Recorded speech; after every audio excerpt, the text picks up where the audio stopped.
राणा पृथ्वीराज चौहान और मोहम्मद गौरी शहाबुद्दीन मोहम्मद गौरी के बीच हुई पहली लड़ाई तराइन की पहली लड़ाई भारत के इतिहास की एक अत्यंत निर्णायक घटना थी। पृष्ठभूमि सन 1100 ईस्वी में यह लड़ाई तराइन थानेसर के पास हरियाणा के मैदान में लड़ी गई थी। गौरी ने पहले भटिंडा किला जीत लिया था जो चौहान राज्य की सीमा पर था। जब पृथ्वीराज को यह समाचार मिला तो उन्होंने उत्तर भारत के अन्य राजाओं को साथ लेकर एक विशाल सेना तैयार की। दोनों सेनाएं पृथ्वीराज चौहान की सेना लगभग 100,000 सैनिक, कई हाथी और 13 राजपूत सरदारों का संग। मोहम्मद गौरी की सेना लगभग 40,000 सैनिक, मुख्यतः तुर्क घुड़सवार और धनुर्धारी। युद्ध का क्रम गौरी ने पहले हमला किया, लेकिन राजपूतों की भारी घुड़सवार सेना और हाथियों के आगे उसकी सेना टिक नहीं पाई। चौहान की सेना ने एक घेराबंदी रणनीति अपनाई। दोनों ओर से आक्रमण करते हुए बीच से गौरी की पंक्ति तोड़ दी।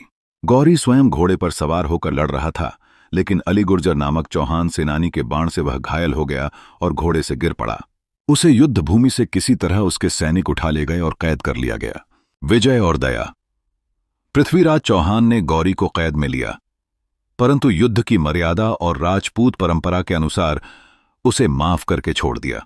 कहा जाता है कि गौरी ने वचन दिया, अब कभी भारत पर आक्रमण नहीं करूंगा, लेकिन उसने बाद में अपनी कसम तोड़ दी। परिणाम तराइन की पहली लड़ाई में राजपूत संघ ने पूर्ण विजय प्राप्त की। गौरी की सेना का अधिकांश हिस्सा नष्ट हो गया और भारत की भूमि पर कुछ समय के लिए राजपूत प्रभुत्व पुनः स्थापित हो गया। कहा जाता है कि युद्ध और प्रेम में सब जायज है, तो क्या गौरी का इस तरह कसम या वादा तोड़ना सही माना जाएगा? बहुत गहन और विचारपूर्ण सवाल है। युद्ध और प्रेम में सब जायज है, यह कहावत रोमांचक तो है, लेकिन नैतिक दृष्टि से बहुत विवादास्पद है। अब इसे ऐतिहासिक और नैतिक दोनों पहलुओं से समझते हैं। ऐतिहासिक दृष्टि से मोहम्मद गौरी ने जब 1153 में तराइन की पहली लड़ाई हारी तो वह वास्तव में मौत के बहुत करीब था। पृथ्वीराज चौहान ने उसे राजपूती शौर्य और क्षत्रिय धर्म के अनुसार क्षमा कर दिया। यह एक बहुत ऊंचा नैतिक कदम था। गौरी ने उस वक्त कसम खाई कि वह दोबारा हमला नहीं करेगा, लेकिन जब वह बच गया और अपने राज्य लौटा तो उसने देखा कि भारत पर विजय प्राप्त करने से ही उसका साम्राज्य प्रतिष्ठित होगा। इसलिए उसने राजनीतिक महत्वाकांक्षा और सत्ता की भूख के कारण उस वादे को तोड़ दिया। नैतिक दृष्टि से वादे को तोड़ना नैतिक रूप से गलत था। राजनीति या युद्ध का कोई भी नियम उस समय के ईमान या शब्द की मर्यादा से ऊपर नहीं माना जाता था। गौरी का यह व्यवहार कूटनीतिक चाल कहा जा सकता है, पर वीरता या नैतिकता नहीं। राजपूत परंपरा में यह माना जाता था कि वचन से बढ़कर वीरता नहीं। इसलिए पृथ्वीराज की क्षमा और गौरी का वादा तोड़ना एक उच्च और निम्न चरित्र का स्पष्ट अंतर दिखाता है। रणनीतिक दृष्टि से कुछ इतिहासकार कहते हैं कि युद्ध में धोखा भी रणनीति का हिस्सा होता है। गौरी ने इसी सोच के तहत अपनी कसम को राजनीतिक झूठ मानते हुए दोबारा हमला किया। परंतु इस तरह की चालें क्षणिक जीत तो दे सकती हैं, मगर आदर और चरित्र को गिरा देती हैं। निष्कर्ष तो संक्षेप में, रणनीति के लिहाज से गौरी का कदम सफल था, लेकिन नैतिकता के लिहाज से यह गलत और नीच था। कुछ इतिहासकार मानते हैं कि गौरी घायल तो हुआ था, पर उसके सैनिक उसे लेकर फरार होने में सफल हो गए थे। वह कैद नहीं हुआ था। आपने बिल्कुल सही और शोधपूर्ण बात उठाई है। हाँ, यह ऐतिहासिक विवाद वाकई बहुत महत्वपूर्ण है। आइए इसे प्रामाणिक और विश्लेषणात्मक रूप से समझते हैं। दो अलग अलग परंपराएं। तराइन की पहली लड़ाई 1181 के बारे में दो मुख्य ऐतिहासिक मत मिलते हैं।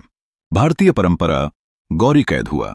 कई राजपूत और बाद के भारतीय ग्रंथों में लिखा गया है कि गौरी युद्ध में बुरी तरह घायल हुआ और राजपूतों ने उसे पकड़ लिया। पृथ्वीराज चौहान ने क्षमा दिखाते हुए उसे छोड़ दिया। यह वर्णन पृथ्वीराज रासो, चंदबरदाई कृत और कुछ लोक कथाओं में प्रमुख है। इस परंपरा में पृथ्वीराज की वीरता और उदारता को उजागर किया गया है। तुर्क फारसी परंपरा, गौरी घायल होकर बच निकला। दूसरी ओर फारसी और अरबी इतिहासकारों जैसे मिन्हाज उस सिराज, तबकात ए नासिरी और फख्रे मुदब्बर ने लिखा है कि गौरी युद्ध में घायल तो हुआ, पर उसके सैनिकों ने रात के अंधेरे में उसे सुरक्षित निकाल लिया और वह कैद नहीं हुआ। वे कहते हैं कि गौरी कंधार लौट गया।